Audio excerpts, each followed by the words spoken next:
Narayil Granites, MLA Road, Palluruthi. Contact 94465 67002, 98460 60976, 94470 52436.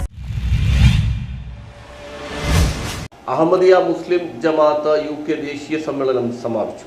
വിവിധ ലോക രാഷ്ട്രങ്ങളിൽ നിന്നുള്ള പ്രതിനിധികളുടെ സംഗമവേദിയായി മാറുന്നതിലൂടെ ആഗോള ശ്രദ്ധ നേടാനുള്ള അഹമ്മദിയ മുസ്ലിം ജമാഅത്തിന്റെ UK ദേശീയ സമ്മേളനം ജൽസ സലാനയിൽ കേരളത്തിൽ നിന്നുള്ള അനേകം പ്രതിനിധികൾ പങ്കെടുത്തു. സമാപന ദിനത്തിൽ നടന്ന ആഗോള ബയ്യത്ത് അഥവാ അനുസരണ പ്രതിജ്ഞയിൽ വിവിധ രാഷ്ട്രങ്ങളിലെ 40,000-ലധികം പേർക്ക് നേരിട്ട് പങ്കാളികളാകാൻ അവസരം ലഭിച്ചു. എറണാകുളം ജില്ലയിൽ പരിപാടിയുടെ തത്സമയ സംപ്രേഷണം കാണുവാനായി എറണാകുളം നോർത്ത്, കാക്കനാട്, പള്ളുരുത്തി, കൊച്ചി, മൂവാറ്റുപുഴ, ഐരാപുരം എന്നിവിടങ്ങളിലെ അഹമ്മദിയ മസ്ജിദുകളിൽ അംഗങ്ങൾ ഒത്തുകൂടി. അഹമ്മദിയ മുസ്ലിം ജമാഅത്തിന്റെ ആഗോള ഖലീഫ ഹദ്രത്ത് മിർസ മസ്റൂർ അഹമ്മദ് സാഹിബ് സമ്മേളനത്തിൽ സന്നിഹിതനായിരുന്നു. പരസ്പരമുള്ള വിദ്വേഷത്തിൽ നിന്ന് വിട്ടുനിന്നാൽ മാത്രമേ ആത്മീയ ഉന്നതി പ്രാപിക്കാനും ലോകസമാധാനം നിലനിർത്താനും സാധിക്കുകയുള്ളൂ എന്ന് അദ്ദേഹം പറഞ്ഞു. രാഷ്ട്രങ്ങൾക്ക് മുതൽക്കൂട്ടായി മാറുന്ന ഭാവി തലമുറയെ സൃഷ്ടിക്കുന്നതിൽ സ്ത്രീകൾക്കുള്ള പങ്ക് വളരെ സുപ്രധാനമാണ്. കൗമാരക്കാർ സോഷ്യൽ മീഡിയയിൽ വളരെയധികം സമയം ചെലവഴിക്കുന്നുണ്ട്. എന്നാൽ അതിന്റെ നല്ല വശം മാത്രമാണ് പ്രയോജനപ്പെടുത്തേണ്ടത്. 2,38,561 പേർ പുതുതായി അഹമ്മദിയ മുസ്ലിം ജമാഅത്തിൽ പ്രവേശിച്ചതായും അദ്ദേഹം പറഞ്ഞു. 214 രാഷ്ട്രങ്ങളിൽ അഹമ്മദിയ മുസ്ലിം ജമാഅത്ത് ഇപ്പോൾ വ്യാപിച്ചിട്ടുണ്ട്. സമ്മേളന പരിപാടി മുസ്ലിം ടെലിവിഷൻ അഹമ്മദിയ ചാനലിലൂടെ തത്സമയ സംപ്രേഷണം ചെയ്തു. വിവിധ ഭാഷകളിലുള്ള